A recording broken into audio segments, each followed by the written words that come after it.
Hello folks, welcome back. In this tutorial, we'll try to see if we were able to resolve the issue between the position and candidate so that we can see if which position has been applied by which candidates and which candidate has applied to which position. So let's see if we are able to solve that problem to the lookup relationship. So now if you go back to the position object, if you select one of these positions and if you scroll down at the bottom of the page, you see a job application here.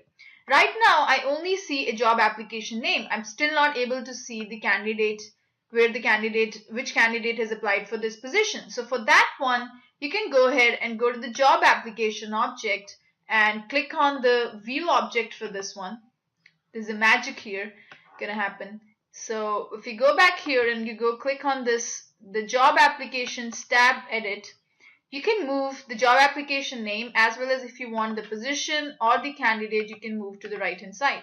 Now if you go back to the position object, if you clicked one of these positions, if you scroll bottom of the page, now you're able to see this for this job application, this candidate has applied.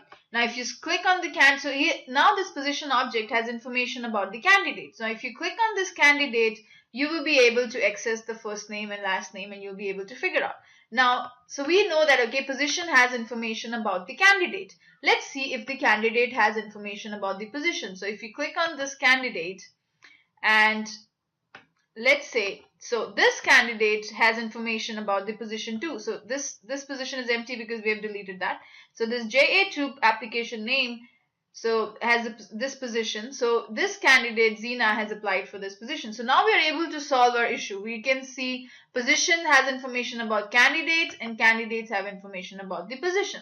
Let's say there's one more thing here. Let's say we just don't want candidate ID. We also want first name and last name to be displayed here. So for that one, we can go ahead and click on this object and we can click on the candidates tab under the search layout and move the first name and last name for this one. So if you go back and move the first name and the last name, you will see the first name and last name along with the candidate ID. So now you will see all the first name and last name along with the candidate ID. If you select any of these, you will also see the positions they have applied. So this guy has applied for this position.